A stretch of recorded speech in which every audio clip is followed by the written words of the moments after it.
What's up, y'all? So the 2025 Crunchyroll Anime Awards are here, and already chaos is ensuing. You got fandoms throwing slander back and forth, people saying certain categories are rigged, and we're gonna get into all of that in a second. But before we do, make sure you like the video, subscribe to the page, hit that noti bell. Let's rock. All right, so like every year, there's the big categories and the little categories. The big categories usually like best anime of the year, best action of the year, best drama of the year, best romance of the year. Then you have the smaller ones that are kind of like best anime sequence, best musical scoring, best voice acting. So I'm gonna run through the smaller ones and we're gonna get to the nitty gritty, the big ones. So best anime ending sequence, the nominees were Rama One Half, Oshinoko Season 2, which is burning by a name I cannot pronounce and I don't even want to butcher it. The Elusive Samurai, actually that was a pretty good ending sequence, I'm not gonna lie. Kaiju number 8, Nobody. Nobody loves you the way I do. That was my shit, I ain't gonna lie. But the only thing with Kaiju number 8 is that always came after a cliffhanger, so you will be pissed off. Request by Krage, which is Solo Leveling, and then Tai Dada, which is Don Da Don. Don Da Don Don Don. Actually, that's the intro, I think. Don Da Don Don Don. Y'all know what I'm talking about. So the winner of this one, obviously, as you can see on the screen, went to Solo Leveling, and that's clearly going to be a theme. If you guys, you'll see in a second, Solo Leveling. Hey, they did their big one this year. So next up, best opening anime sequence. So last one's best closing, this one's best opening. The winner went to Don Da Don's Otonoke by Creepy Nuts. Don Da Don did a pretty good job this year, I'm not gonna lie. They cleaned up as well. You guys are gonna see they got a couple of the, I wouldn't say like the main categories, but they got a couple of like the middle categories, so kind of like the middle size categories. So some of the runner-ups were Abyss, Kaiju number 8. That was actually a good one as well. Ashel Magic Muscles. I honestly thought that was gonna be the one. And that was by Creepy Nuts as well. So either way, Creepy Nuts was gonna get one. If you wanna have a good anime opening, you need to call Creepy Nuts. That should be your first phone call, see if they're available. I personally would have went with Mashal Magic Music and Muscles. Magic Music and Muscles is crazy. Mashal Magic and Muscles. That's a lot of M's, my bad, tongue twister. Then you had Oshinoko's opening. You had Solo Leveling's opening, which was cool. Donadon's opening. Oh yeah, it's right there. We already read that. And then I don't know what the last one is from One Piece. Ooh, oh, duh, I'm slow. One Piece kind of got snubbed a little bit this year. I'm not gonna lie. We'll have to talk about that. We'll talk about that when we get there. Y'all see. When you see it, you'll see it. You'll probably be like, oh yeah, no, they got did dirty. So did Bleach 1000 Year Blood War. All right, so we got best anime score. The winner went to Solo Leveling. The nominees: Bleach 1000 Year Blood War, Don Da Don, Demon Slayer, Hashira Training Arc, Frieren Beyond Journey End. That was a good one as well. Honestly, Frieren could have took that category, if we're being honest. Look Back, which was, I believe that was the film that Fujimoto did. He's the creator of Chainsaw Man. And then Solo Leveling, of course, which you just mentioned. Best anime song again goes to Otonoke by Creepy Nuts. This Don Da Don's going crazy. Runner up was Kaiju number 8. You had Mashal Magic and Muscles again. They could have gave this one to Mashal. Again, this is kind of where you can tell that the anime awards are more of a, I don't want to say a popularity contest, but the fact that these categories are selected by popular vote, it's a popularity contest, which you're going to be able to see when we get to some of the nitty gritty of these main categories.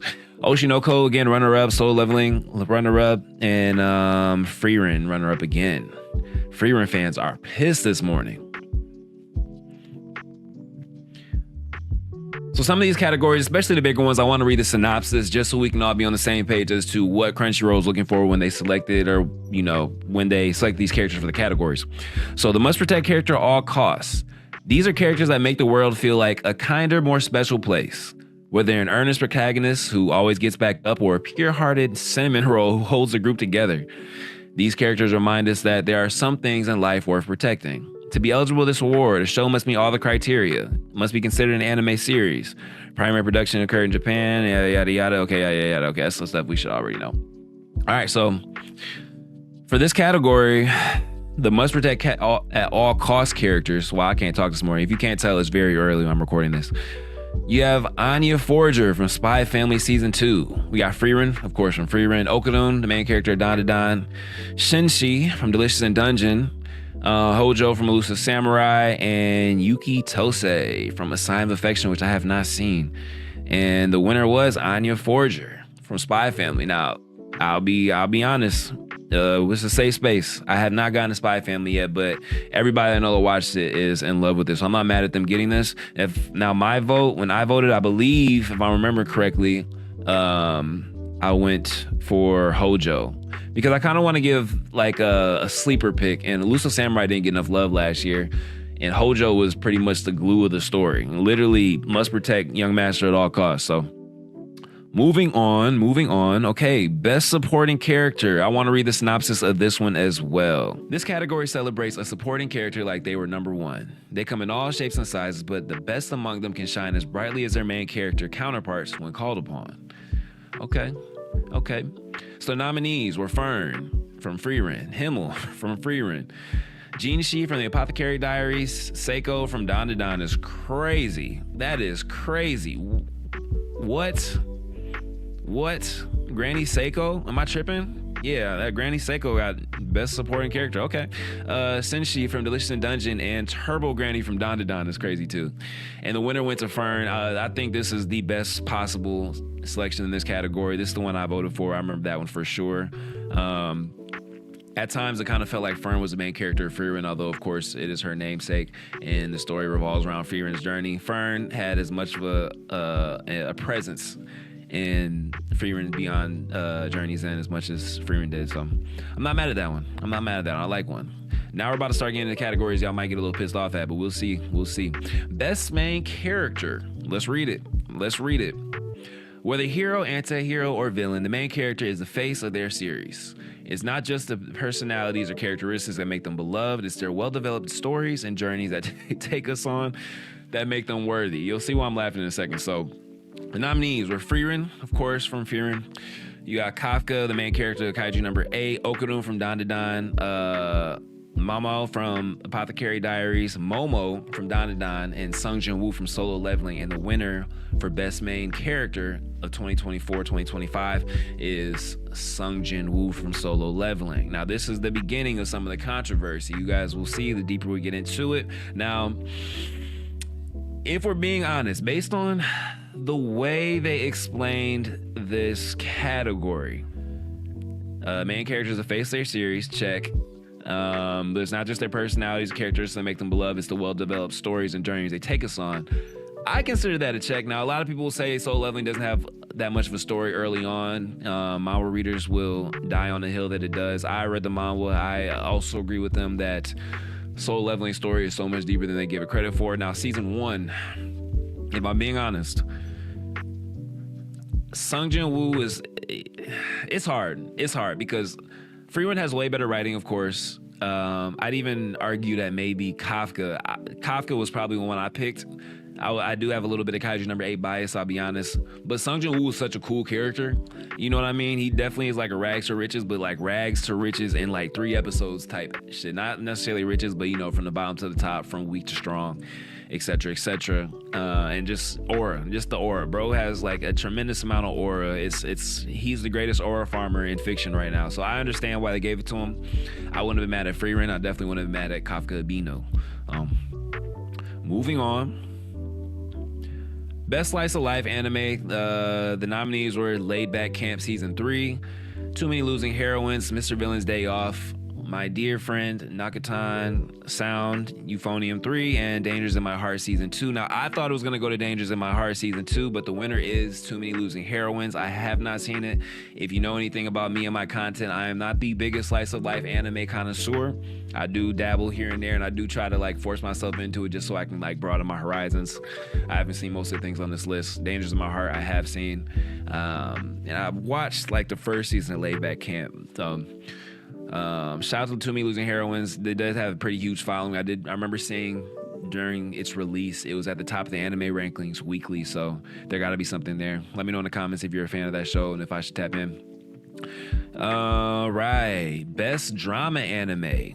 Let's read it. These anime convey something essential about the human experience. Their mastery of building and relieving tension sets fans on edge of their seats, feeling all their feelings and compelling them to invest deeply in the characters and their stories.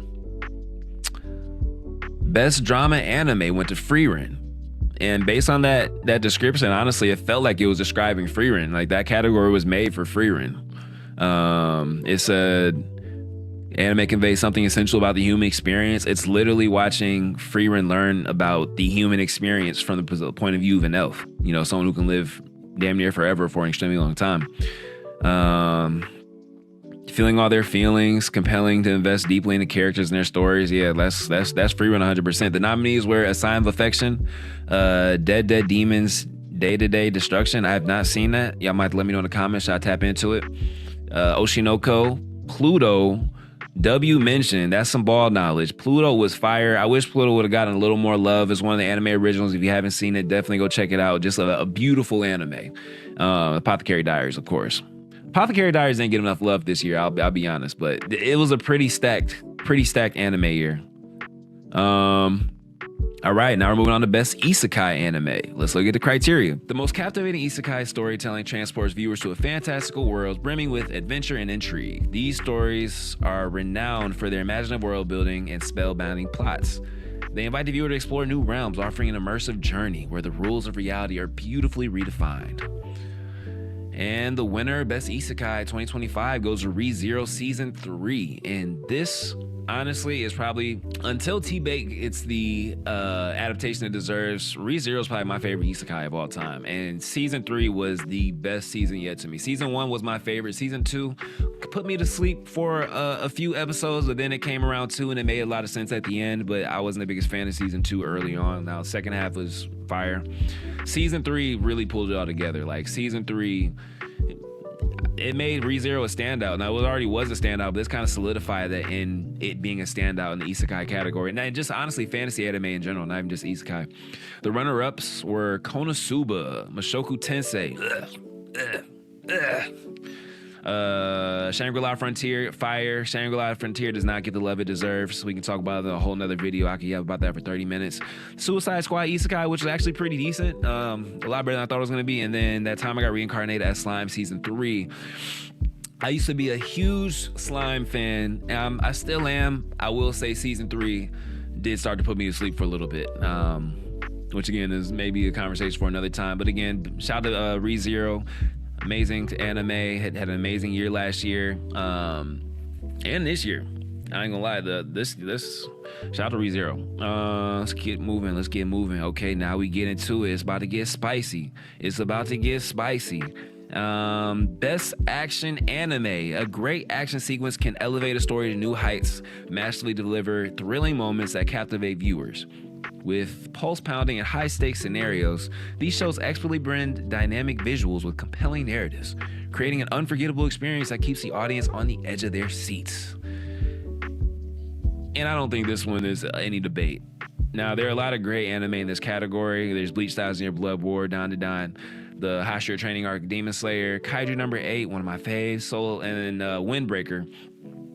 But none of them did it like Solo Leveling, let's be honest. Solo Leveling's action damn near made the show. Like, Solo Leveling's action carries you through the first 2 seasons where the story is there and they're slowly building on the world, but it doesn't really hit until, it's not gonna hit till next season. The Ajin Guild arc for the manga readers, you know what I mean? But this took the world by storm. There were so many different action sequences in this anime. It was like every episode was made to perfection. I didn't have a whole lot of complaints about season 1. That final fight, Ygritte versus Sung Jin Woo, was just chef's kiss, generational. I had never seen the MC get their ass whooped that bad. And he came back from down 3-1. It's all good. Definitely good Soul Leveling category. I'm not mad at this one. If you are, let me know in the comments. We can kind of talk about it. Some people were mad that Frieren wasn't even nominated, but like, come on, y'all. Like, Frieren, it's not an action anime. It does have a lot of action sequences, but it's not an action anime. It's more of a drama, almost like a fantasy drama, which we'll see in a second here when they get to that category. Best comedy anime. Whether it's a surprising fresh perspective or the witty exchanges could have come from a comedy mastermind, the humor in these shows make you laugh out loud and have your side hurting by the end. That was terribly written. I don't know who's writing these categories. They need to get me on board. I'll write the shit out them categories. So best comedy anime went to Mashle. And deservedly so. Mashle does have some of those dry humor moments that really have you like cracking up a little bit.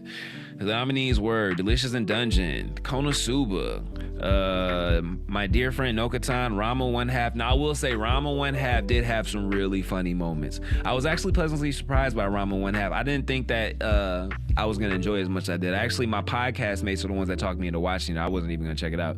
And then Spy Family season 2. Shout out to Mashal. It finally won a category. I really still think Mashal should have won the opening theme song, but I'm not mad at Don to Don. It's the same creators anyway. So, all right. Best romance anime. Let's read it. A great romance can thaw the heart of the coldest cynic. These captivating stories draw us in and remind us the best part of being alive. With their hopeful messages, these shows find a way to make you believe in the power of love. All right. So the winner of Best Romance Anime 2025 is Blue Box, and deservedly so. Blue Box took the romance anime community by a storm this year. Now, nominees: A Sign of Affection, Too Many Losing Heroines, Rama One Half is actually interesting that it made it into this category, but I'm not mad at it. Scott Pilgrim Takes Off, and The Dangers in My Heart. Now, the only thing that pisses me off about this category is where is My Happy Marriage? My Happy Marriage, y'all listen, I'm a shonen head. I'm a punchy, fighty, boxy. If they're not fighting in it, it's gonna be hard to keep my attention. Now, I've kind of grown past that, but a big part of that was because of My Happy Marriage. My Happy Marriage was like my soft introduction to romance anime, and it's really fucking good. Like, I'm surprised that it didn't make it into this category, this year's nominees. So I wonder if it has anything to do with being a Netflix anime. Now, I've seen a bunch of Netflix animes already on here, but there is kind of like that, I don't want to say like beef or like war, but it's like a silent, like, passive aggressive beef between Crunchyroll and Netflix on the topic of anime. So could be, or it could be in my headcanon. But we moving on. All right, best background art. The winner went to Frieren, Beyond Journey's End. The nominees were Don to Don, Delicious in Dungeon, Demon Slayer, Hashira Training Arc, Pluto, and Apothecary Diaries. Now, I voted for Don to Don. I really like the art style of Don to Don. It's very unique. It's just different. It felt like a breath of fresh air. Now, so did Frieren. So I'm not mad at it. And Frieren had some captivating backgrounds. So that's a good category for Frieren to win. Delicious in Dungeon also could have been up there for me. The Demon Slayer Hashira Training Arc doesn't get enough love. Actually, let me stop, because there's one category I'm mad that they won. When we get there, we'll see it. So let me not glaze a little too much. But yeah, I could have went with Don to Don in that category, or even Delicious in Dungeon. All right, best director. Winner went to Kiichiro Saito. And the nominees were Don to Don's director. I'm not going to try to butcher these names. Don to Don's director, Demon Slayer Hashira Training Arts director, One Piece, the fan letter. Now that one, honestly, if we're being 100% honest, the One Piece fan letter should have gotten a lot more love on this list. I'm glad it at least got nominated. But that was like one of the best, non-canon, honestly, even canon. That was one of the best anime episodes of the year. Like, it was a beautifully written, beautifully executed, beautifully animated. Like, it was just a work of art. Like, I wish it would have been in the category with the anime film category, but of course it wasn't long enough to be considered an anime film, so I get it. But the anime fan letter needs a lot more glaze than it got. The Apothecary Diaries, and then also Delicious in Dungeon. I'm speeding through these kind of like slower, a little bit more boring categories. All right, best character design. Don to Don was the winner. This is the one I voted for, so I'm extremely happy about it. The nominees were Delicious in Dungeon, Demon Slayer Hashira Training Arc, Frieren, Kaiju number 8, and Apothecary Diaries. Now, if I had to pick a second, I probably would go with... Honestly, I think I might go with Delicious in Dungeon for this one, for my number 2. Kaiju number 8 is really cool too. Ooh, a lot of them kind of have a little bit of the similar design because they wear the suits. But I think my number 2 for this category would have been Delicious in Dungeon. Don to Don was definitely my number 1. I just love the art and the aesthetic of Don to Don in every single way. They really did that. They really did a great job with that. All right. Now we're really getting to it. Best animation. I'm about to read this category. It's a bigger category. Best animation. Here we recognize the name. Let me read this one. Here we recognize the anime that are visually stunning in ways that bring their stories to life. No matter the style of animation, the show puts on a visual spectacle for the viewers to enjoy, immersing audiences into previously unimaginable worlds. And the winner of Best Animation went to the Demon Slayer Hashira training arc. Ufotable cooked once again. And it's crazy because this is the slowest Demon Slayer arc. I mean, it wasn't like it was a whole lot of fighting. I enjoyed it a lot more than people said I would. I didn't read the manga at that point, so I got to just kind of watch it with fresh eyes. But I actually really enjoyed it more than people said I would. Now, with that being said, Best Animation. So the nominees were Dan Dan, Delicious in Dungeon, Frieren, Kaiju number 8, Solo Leveling were the runner-ups.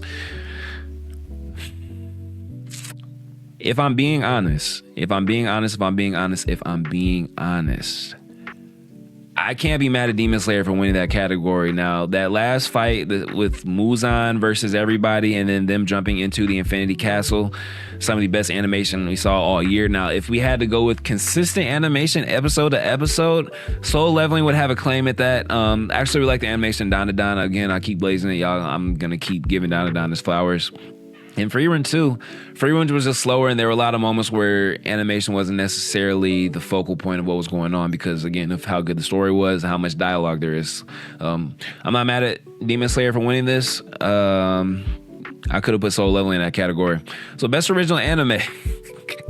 I'm not gonna lie, this category is a little bit of a joke to me, only because of who won it. So the Best Original Anime goes to Ninja Kamui. Ninja Kamui has to be the biggest catfish anime I've ever watched. The first 4 episodes were amazing. I thought the show was going one way, especially based on all the trailers we got, and then like episode 5, it hit this big switch to being like a mech anime with like this not the greatest CGI 3D type animation, and it kind of just fell off from there. It had just such good bones. Like, it almost felt like it was going to be a modern Naruto ninja type show, and then they just kind of hit the switcheroo on us. So the nominees were Buchigiri, Girl Band Cry, Jellyfish Can't Swim at Night, Metallic Rouge. I loved Metallic Rouge. That was really good. Ninja Kamui, and then Train to the End of the World. I guess shout out Ninja Kamui, you pulled it off. You pulled it off. Biggest finesse of 2024, 2025. All right. Best New Anime Series. The winner, Solo Leveling, again. The nominees, Dan Dan, Delicious in Dungeon, Frieren, Kaiju number 8, and Apothecary Diaries. Now, this is where some of the controversy went in because a lot of people said that Frieren should have won Best New Anime Series. And again, we have to remember at the end of the day, it is a popularity contest. It's based on the voters. Frieren kind of came out of nowhere. There was a manga, or is it light novels? Light novels, I believe. Maybe, I can't remember. But it had a smaller following. Like, the manhwa following for Solo Leveling is insane. Solo Leveling might have put manhwa on the map, low-key. So it came with that hype already, and then it took the world by storm. So it basically added on the anime onlys to the already huge manhwa fan base. So I understand why it won Best Anime Series, and it kind of deserves it. I mean, it literally, like I keep saying, it took the world over. Like, Jujutsu Kaisen was kind of reigning supreme before that. Of course, you always have One Piece that's going to be at the top and all that, but like the talk of the town, the talk of the community was JJK, which is probably one of my top 3 favorite anime the last few years. But Solo Leveling came out and it hasn't been a peep. Like, a peep. So I'm not mad at it.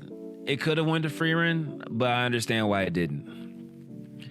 Now, this is the one that pissed me off. Best Continuing Anime Series. Best Continuing Anime Series. The winner went to the Demon Slayer Hashira training arc in a category that had Bleach 1000 Year Blood War Core 3, My Hero Academia Season 7, One Piece, Oshinoko, and Spy Family. Now listen, I am as much of a Demon Slayer fan as much as the next guy, but there is no way in hell